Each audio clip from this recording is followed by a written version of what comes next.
some Gemara to get a perspective. Okay, and I thank Rabbi Yitzchak Grossman, who was part of the Halacha Journal, who put out this very nice piece. We all hear in the news now, thankfully it's subsided a little bit, at least in the cities, but out in the Yehuda and Shomron, it's still going on, right? And there is a ridiculous moral equivalence that is somehow equated between someone who attacks with a knife and someone who gets shot for attacking with a knife. And there's a talk about this excessive force. And the headlines are just sickening. I saw from the Irish Times, right? 2 Palestinians shot by Israeli soldier. And then you read on, it said he attacked them with a knife and stabbed one of them in the face. But that you don't get in the headline, that you need to look at the fine print.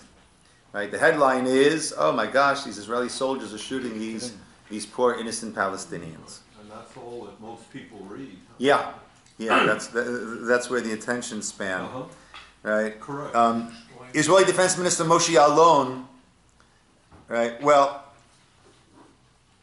U.S. government officials, right, criticized for us for utilizing excessive force, right? Israeli Defense Minister Moshe Yaalon responded, "We are using excessive force. If someone is wielding a knife and killing people, then our response is considered excessive force. This is ridiculous." Actually, on the very last part of the sheet, on October 21st, I'm going to see turn the page over to the second side, the very last paragraph. On October 21st, a man wielding a knife lunged at a border patrol officer. The assailant was shot 4 times. Did you hear about this incident? Probably not.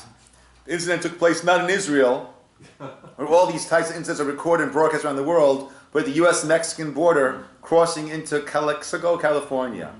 The incident did not make international headlines. There was no outcry and no rage for the poor guy.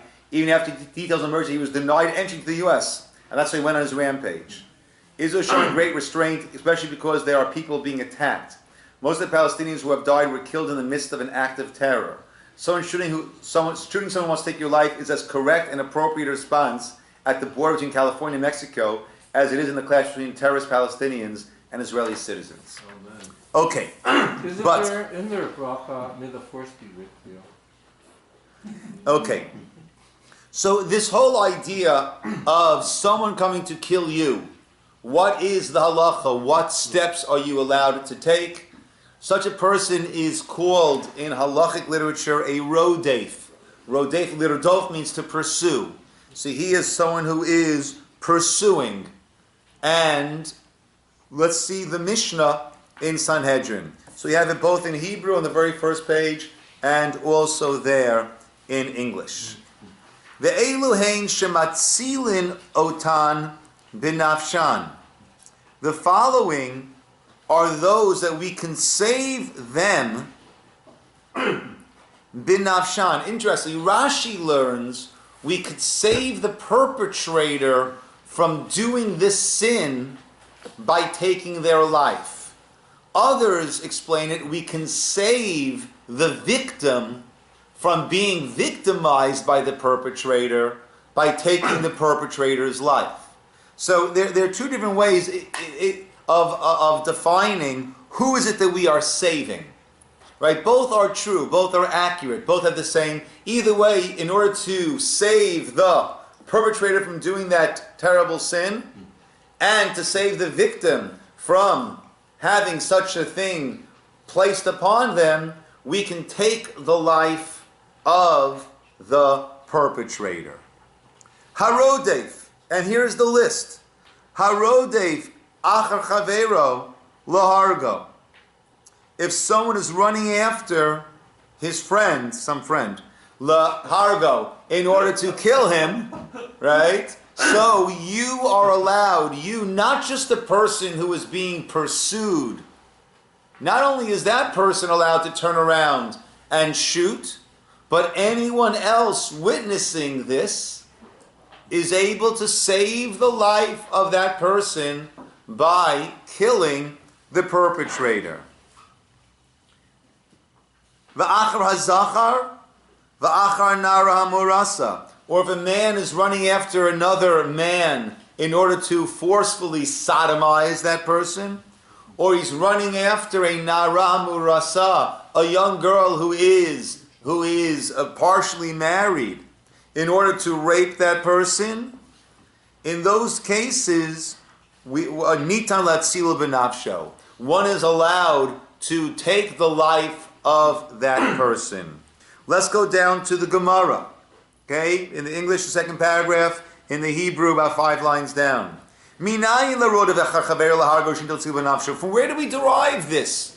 Where is our Torah source that one can save the life of the person by killing the one who's trying to kill him? Tam Aloma, the pasuk says, Lo tam or al dam rayecha. Famous verse. Don't stand by idly on your brother's blood. The Gemara says, is that verse coming to tell me that I can kill someone who's trying to kill someone else? There's a much simpler explanation of what that pasuk is coming for. That's needed as we learned in a Braita. You see someone who's drowning, or he's being attacked by animals, listin, or gangsters are coming. So how do we know that you're obligated to enter the fray to save this person's life? The pasuk says, "Lo tamar dam rayecha." Don't stand by idly on your brother's blood. So that's telling me that I can't be inactive. How do I know that that's telling me to take an active role and to take the life of someone else to save the life of the person that he's trying to victimize? That we don't clearly see from this verse. The Gemara says, "Einachanami," Ella, rather, and where in fact do we derive that we can save the life of the victim by taking the life of the person who's attempting to murder him? Kal v'chomer minara murasa. If a man is trying to forcefully rape a young girl, nara murasa, manar murasa shelo ba'al fogma, amar toni lasim nafsha. If a nara murasa that he's going to cause her this damage, but he's not killing her, we're allowed to save her with the life of the assailant. If he's pursuing his friend in order to kill that person, so if he's coming to damage in a very, very full manner a young girl, we could take his life. So if someone comes to kill someone, comes to take someone else's life, certainly, right, we can do so. We have a general rule that we can't use a logical conclusion to give a punishment such as this. The Gemara says, Hekeshahu. Actually, we learn out that the pasuk puts these two ideas one right next to another. It combines these two, of saving the life of someone and saving this naira hamurasa. Okay? So therefore, by the Torah putting the two together, we understand that there is this parallel. And just like we learn out that a naira hamurasa can be saved by taking the life of her assailant, so too in the case of an attempted murder, in the case of a rodef, we can save the victim by taking the life of that assailant. So that is the general rule that we have. However, shalom. However, there is a qualification that we have on that, and that's the very bottom on of the first page. That again, this is all in Sanhedrin. Sanhedrin, of course, is the high Jewish court. The tractate of Sanhedrin deals with all of these laws that deal with punishments of the court, etc. Rabbi Yonatan, and for those who are following in English, you got to go to the top. I apologize for the smallness, the small font, but this is all just a, what's it called? Not nip and tuck. But there's Copy and paste? no, not copy and paste. Copy and paste, then you could Paraphrase? no, then you can control the size. This is just there's a certain tool that it basically takes a PDF of anything. Drag and drop? No. Oh, the hand tool. Whatever it is. Whatever it is, I can't control the size of the font. Okay? Rabbi Yonatan ben Shaul Omer Rodef. If someone is pursuing his friend, Lahargo, to kill him, and I'm able to stop that act, to save the life of the person being pursued, and I don't need to kill the assailant in order to stop it. I can knock him out with one of his limbs, v'lo hitzil, and I didn't use the minimal amount of force necessary to prevent it. I used excessive force, nerag alav. In that case, I, the passerby who got involved, I am held responsible. This is not an act of defense. This was an act of murder that I perpetrated. Now, where we go with this is very interesting. I passed out, maybe I might be able to look on with one another. I have Navi Shmuel over here. Okay, gentlemen, ladies, in front of you, you have a number of these copies of this Navi in front of you.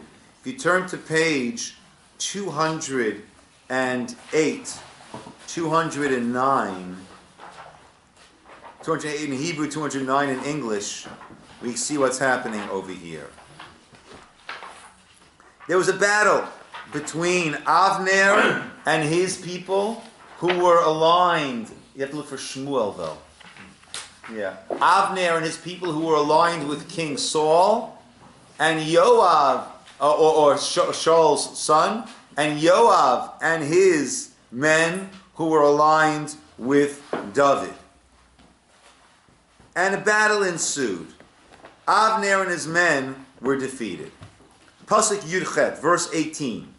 Vayisham shlosha b'nei Tzruya. Tzruya's three sons were there: Yoav, Avishai, and Asael. V'asal kal b'raglav kechad hatzvayim shebesadeh. He was fast as a deer. Vayirdof Asael acharei Avner. Asael radaf. That's the word we're looking for, right? Rodef. He started to pursue. Are those all Shmuels? Thank you. He started to pursue Avner in order to kill Avner. V'lo natala lechet ala yamin v'ala small, and he would not turn to the right nor to the left. Right? He was making a beeline, right, going after Avner. Me'acharei Avner, from pursuing Avner, page 210, 211. Vayibin acharei Avner. Avner acharav. Avner turned around. Vayom, he said, Hataza Asael. Is that you, Asael? Vayom Anochi. And he said, yes, it's I. Vayom Avner said, Neteilecha, al yemincha, o al smolecha. Avner said to him, stop pursuing me. Go to the right. Go to the left. And fight against one of the lads. The kach l'chad chalitzato. And he could even take his weapon or his garment. They say weapon. The Mitzuda says he take his garment. Right? In other words, I understand, Asael.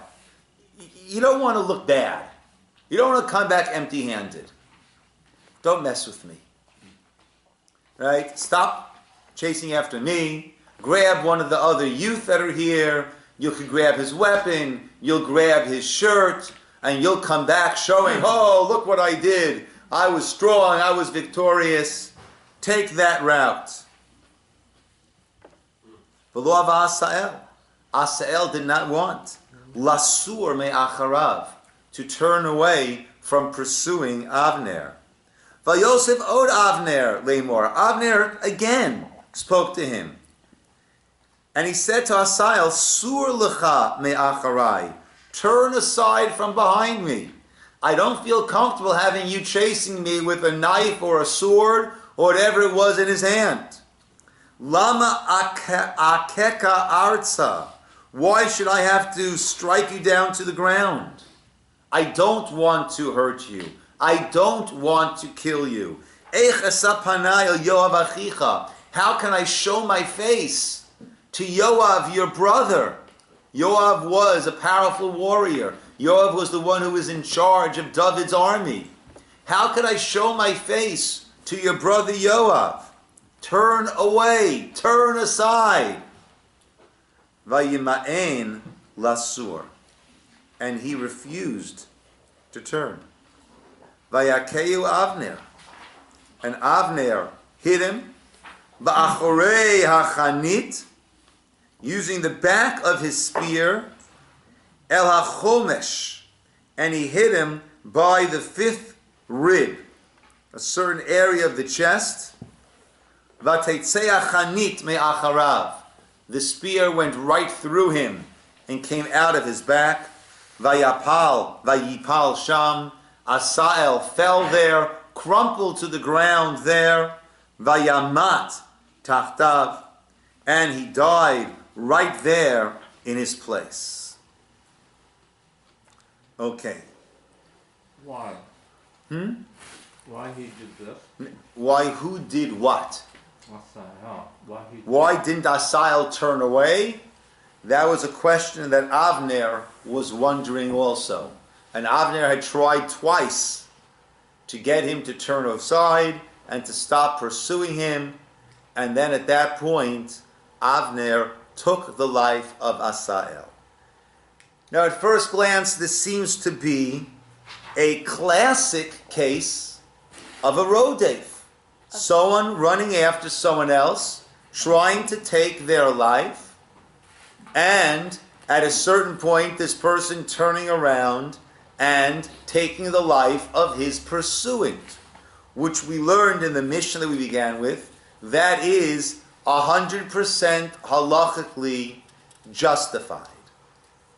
However, we find later on in the Gemara, actually early in the Gemara, that's 49a, on the sheet that I gave out, that later on in the Navi, Yoav kills Avner.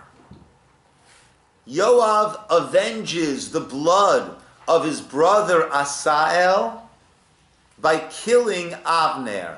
And David was furious because Avner had come to him in peace. And Yoav had, in a hidden way, surprised him and taken his life. Yoav felt that he was justified in doing this. Let's hear why. Amar Rabbi Yochanan. In the English, in the Hebrew, it's the second line down. Right, we're over here now in the source. Second line down, third word. In the English, it's towards the latter half of the first line. Rabbi Yochanan said, why did Yoav go and kill Avner? How did he justify his killing Avner to avenge the blood of his brother Asael? If Asael was a rodef, if Asael was a rodef who was pursuing Avner, trying to kill Avner, then Avner was justified in protecting his own life by taking the life of his pursuant, of Asael. Rav Yochanan says, Shadanu din Sanhedrin. No, he applied the law of the Sanhedrin. He said, Yoav said, I was justified in taking the life of Avner. Avner was not justified in taking the life of my brother Asael, and therefore he is responsible for his life. Avner is responsible for killing Asael. Why? Amalei my taima katalti la Asael. Why did you kill Asael? The response is, Asael rodef haya. Asael was a rodef. He was pursuing me, trying to kill me. Haya l'chal hatzilo be'echad me'evarav. So Yoav said, you should have saved yourself from the predicament or saved him from the sin, but with one of his limbs. Right? As we hear in the news now, why didn't they shoot him in the leg? Why didn't they shoot him in the hand? We'll come to that soon. So you should have saved your life by damaging, injuring him. Lo yachili le. Avner's response was, I was unable to do that. Right? It's only excessive force if one has a less excessive alternative. Right? There was no less of an alternative, and therefore I was justified. Yoav says back to him, Hashta bedofen chamishit kivantale. If you were able to get the back of your spear right there by the fifth rib, where it will be sudden death as it goes right through, if you were able to get right to that fifth rib, right, with one of his limbs, you were not able to. That was Yoav's. Now David was furious with Yoav, but that was Yoav's justification in avenging the death of his brother Asael at the hands of Avner by taking the life of Avner. And when it comes to this situation, right, when it comes to, well, what is the halacha? So we're finished with the Navi now. So when it comes to what is the halacha clearly is, if you could have stopped him with one of his limbs, you must. And if not, then in fact it is excessive force. It is excessive force, and you are held responsible. I mentioned before, I wish I hadn't seen it, but I did watch the video that took place on Rehov Malchei Yisroel, which is a street that I had shopped on hundreds upon hundreds upon hundreds of times, of a person, of a terrorist, ramming into a man by a bus stop, and then getting out with a meat cleaver and attacking him. And there was a person there with a gun who shot him. So you think, okay, he shot him, right? Now it's over, right? Hardly.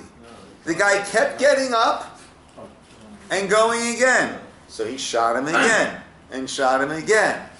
You know, how do you know at what point is this person neutralized and unable to continue carrying out an attack? Right? You go over and say, excuse me, sir, how are you feeling today? Now, it's fascinating because this is, on the sheet that I gave you, this is by the studies, by the Force Science Research Center. And there's always talk, with the, look, there have been many cases, we see videos of excessive force by police. Meaning a man walking away and being shot in the back, right, a number of times. Right? And very often, when there are different angles, you get to see things a little bit differently. But some cases seem to be very clear-cut. But the complaint that is often leveled against the police, and is always leveled against the Israelis, is excessive force. Right? Disproportionate, excessive force. Right? Oh, so we should only use meat cleavers and knives. I mean, but that claim and how that would translate into halacha, because the halacha is, if you can stop him short of that, then you should not take his life. And perhaps that was easier to ascertain when they were using spears and things like that.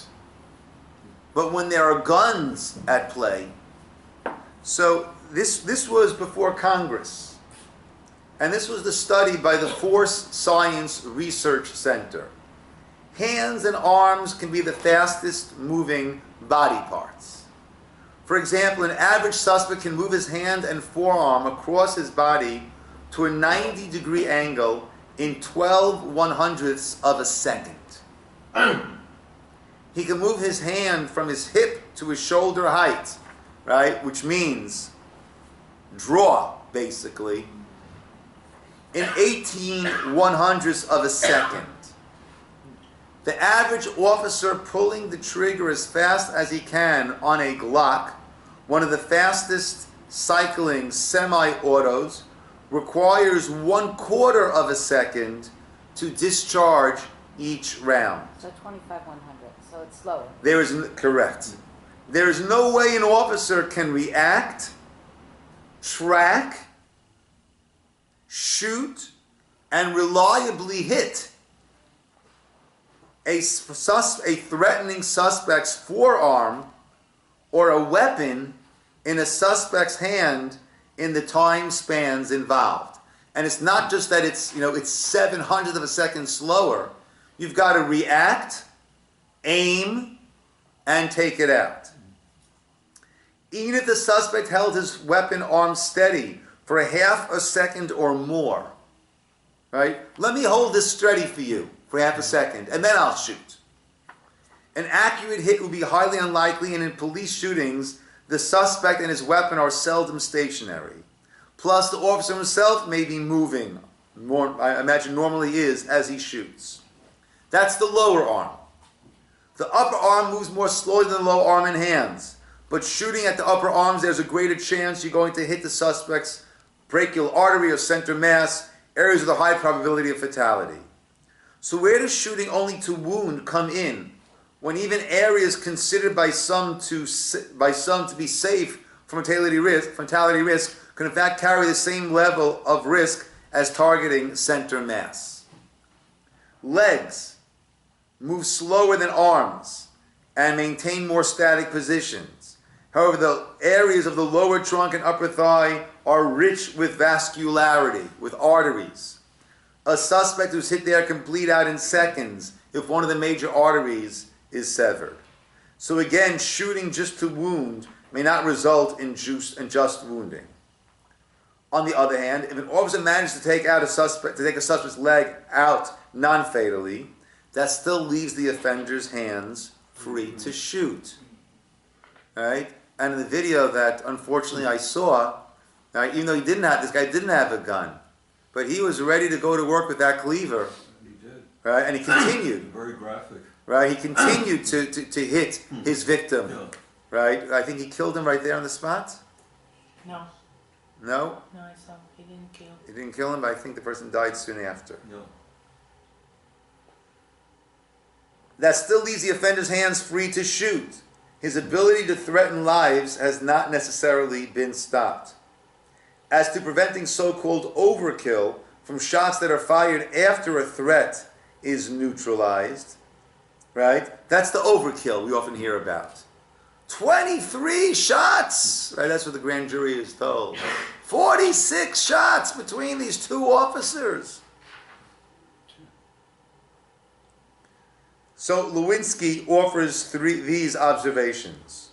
20 years ago, officers were trained to shoot, then assess. That's the training that was given to officers, meaning fire 1 or 2 rounds, stop, see the effect. This required a quarter to a half second, during which time the suspect could keep firing if he had not been incapacitated. Now they're taught to shoot and assess, meaning to shoot to judge the effect of their shots as they continue to fire. Don't stop and assess. If you stop and assess, then it might be too late. Your life is going to be in danger. Therefore, assess as you're continuing firing, an ongoing process. This allows the officer to continually defend himself, but because the brain is trying to do 2 things at once, shoot and assess, a very significant change in the offender's behavior needs to take place in order for the officer to recognize the change of circumstances. Yes? Nevertheless, because of misinformation and the number of times now where it turned out that based on the sketchy identification, the officers had completely the wrong person, or they didn't know how to deal with someone who had gotten scared, like a mentally ill person. And it turned out that it was a complete innocent in the stop. And yet, because of the seemingly bizarre or questionable behavior, they, I think... I'm not saying think that the policy- tragic accidents don't happen. Right, but I would think that that the shoot and assess instead of shoot then assess needs to be. It's easy for you to revisited. say that if you're not a police officer. That's right. And you're not trying to recruit police officers. Look, I'm not saying that tragedies don't occur. And certainly there are going to be tragedies. A society needs to determine, I often say this in another respect. Every system of law wants to be dead on accurate. But that's not realistic. You're not going to be dead on accurate. So society needs to decide, okay, where are we going to draw the line? Is it guilty until proven innocent? Is it innocent until proven guilty? Right? Where do we draw the line? The Torah is very clear that when it comes to capital cases, v'hitzilu ha'eda. Hitzilu ha'eda means that the congregation, the court, should do whatever it can to save the life of a person who was accused. The idea being that there is what I call the great safety net, which is God. Meaning if an innocent person is killed, there's nothing that can be done at that point. If a guilty person is exonerated, then God runs the world. And he could orchestrate events. But that's in situations where whatever event took place is long in the past. We're trying to ascertain what happened. Is there mitigating circumstances? Is there a possibility it wasn't him? But here we're talking about real time. So there are bound to be tragedies. And a society needs to decide where are we going to be placing our emphasis on saving the lives? Is it going to be the emphasis on saving the lives of those who have dedicated their lives to putting themselves in danger to save others, right? And therefore, there are going to be questionable situations, but we're going to tell them, don't shoot and then assess. Pause and assess. Assess as you're shooting. Or do we say low, right? Because this person might not really, he might be mentally deranged, it might be a mistaken identity. Why didn't he stop when they asked him to stop? Because he was afraid of something else. Death. There's right? 3 cases in Irvine. Yeah, right? 3 cases. Yeah. So why shouldn't, right? So do we say, yes, stop and assess, even though during that half a second of assessment, the person could take out a gun and shoot the officers. There's bound to be tragedies, and every time it's a tragedy. And if an innocent person gets killed, it's a tragedy. And if an officer gets killed in line of duty, it's a tragedy. Right? I haven't, chosen a dangerous, life-threatening profession. There are those that do. There are those that do. Right? And, they signed up for that. At the same time, the expectation is that the parameters that are given to them and the expectations of society is one that they can reasonably protect themselves. Exactly where do you draw the line so there are no tragedies? You don't. You can't. So we can debate exactly where should the line have been drawn, where is the line drawn, is that fair? There's no way to draw the line and thereby prevent there being any tragedies. There are going to be tragedies of innocent people getting shot, of police officers getting shot because they hesitated, because they were afraid that, of all that's going to come, and they hesitated, and ended up getting killed. Right? There will be widows, orphans, widowers, whatever it is, however you slice it. So it's not, I don't think it's for me or for any of us to decide, right, being that that's not the role we have in society, right? We could have our opinions, but there's going to be tragedies however we slice it. The point that I'm trying to make is that when we, in today's day and age, with the weaponry that people have, the Gemara's obligation of not using excessive force if you can neutralize the threat without killing, it's a lot blurrier now. In a second, the gun is out and the person, right? Oh, I thought I could. Well, shooting in the leg is not an option. Shooting in the hand is certainly not an option, right? And at this Senate hearing, they spoke about the John Wayne effect. The John Wayne effect is people who watch too much television and too many movies, and there you see, right, where the director can cast it exactly the way he wants. So he shot him in the hand. Well, in the movie they shot him in the hand, then shot the gun out of his hands. Right? John Wayne can do it, so why couldn't Officer Jones do it? And therefore, Officer Jones was excessive force. We have this ridiculous Hollywood notion in our mind that that's a realistic way of preventing, stopping a perpetrator, and it's not. And therefore, the point that I want to make, without getting into exactly where should society draw the line, because we all have opinions on that, right? But where should society, without getting to that, but to say that this situation that we're faced with today with firearms makes the Gemara's qualification that you're only justified in taking out his life if there wasn't a less forceful way that wouldn't have taken his life. If there was no such option, then you're justified. So it's very hard to really get to that point nowadays. And when someone is stabbing someone in the face with a knife, right? So then it's not, well, let's see if I can. Let me try to hit him in the hand, right? Right? You go for the central mass of the body. I took pistol training, right? You go for the central mass of the body. That's not moving. That's moving as little. That's the least moving part.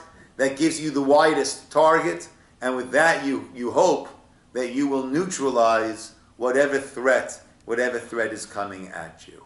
Certainly, when we're talking about knives, people in the act of stabbing, right, or using meat cleavers, right, and certainly if they have guns, so then what you must do is shoot that person.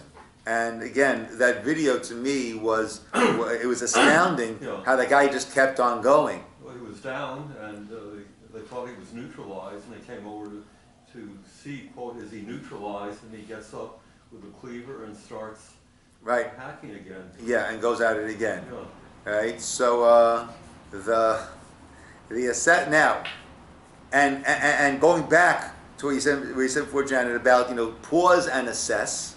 If it wasn't a meat cleaver, if it was a gun, then during that pause, he would have shot more people. So it's a situation that we hope no one should be in. We hope the situation on the ground would lead to that no one is faced with these situations. Still, the gentleman still waited to see the beginning of raising of the cleaver again before he shot again. I mean, fair enough. Apparently, Israelis are, maybe because of the subtle influence, even though it's mainly a secular society, of Torah, tend to be a little bit more circumspect in this. You know how they call and warn in Gaza, and whereas the tragedies you talk about, statistically, I don't have it, but lately, many times they find out afterwards the person was unarmed. So Yes. they could not have been that kind of threatening rodef. Yes and no. If the person goes to put his hand into his pocket, right? So it takes 1/1200th of a second to draw out a weapon and shoot. So if his hands are not up in the air, and he suddenly puts his hands to his pocket, he might be unarmed. He might be unarmed. But if the police officer is going to wait to find that out, then it's his wife who's going to be at the funeral. And yet, sometimes Israeli administration often, I think there's I don't less know. mistakes in Israeli policing and soldiery. Perhaps. I'd like to think so. I don't know.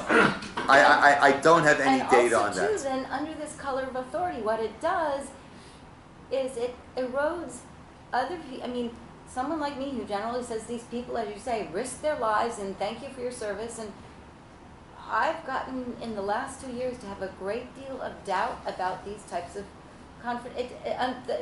because it at least. And if you're in danger, who are you calling? Abusing the color of And authority. if you're in danger, who are you calling? I guess I'm calling the police, but Don't guess. If you guess, it might be too late. Don't start taking guesses. That's who we call. So, all of my dealings with law enforcement here in Irvine have all been, I would say, exemplary. mostly, but there's been I'm talking about my dealings. three incidents where they beat up a deaf guy because he wasn't heeding the stop commandment. He couldn't hear. I'm not saying. It's not a perfect world. We never have all the facts, and I'm sure if they had all the facts, then they wouldn't have that wouldn't have happened, right? As Yosef said, it's not a perfect world. Everything is right? called 20/20 hindsight. Yeah. The press gets hold of it. Yeah. So when you're dealing in real time, it's a different story. It's Yeah. very easy to criticize. And when we hear about those 46 rounds, right, those 46 rounds, between the three officers probably took all of 4 seconds, right, to have that, and you're in life-threatening situations. Your adrenaline is off the charts, and you've got to make these calls in milliseconds, and not simple. But the idea of this of it being excessive force when a person is trying to kill, the halach is clearly kill that person. If you can safely, clearly neutralize the person with less than lethal force, then halachically you are obligated to do so. Right? If you are unsure, I would venture to say, save the life of that person. Right? Now, and as we said, it's not a perfect world, and there are tragic mistakes that are made, but that is the nature of the imperfect world that we live in. And the double standards, which is the last piece I have that we began with, that elsewhere in the world we understand, right? When a person attacks with a knife, then that person will be neutralized, right? We won't ask him to fill out a questionnaire and to see, what might his grievances be, why might you be you seem to be somewhat upset today, but rather we make sure that he is not able to cause harm to innocent civilians or anyone, to innocent people. Okay, my friends, we will follow up. What happened to Joab? Did he receive any punishment? He did not. Right? David was furious with him, right? But there were no legal repercussions, right? Yeah. Did he win his argument that in fact Avner was able to have done less and therefore was culpable. Right? Different ways of looking at it. But he stayed on as David's chief of staff. Though David was from the Navi, it seems David was somewhat frustrated that he needed to keep him on, but he needed to keep him on. So, but I got the impression a back of a sword would be less fatal, if you're using this backside. Yeah, but so it was. Maybe he tried to avoid excessive force. Perhaps, but it seems that area of the ribs that he got was a place of great vulnerability, and just without getting graphic, it seemed it went right through him, and he crumpled to the floor right then and there. Yeah. Okay. Yesher koach, everybody. Thank you.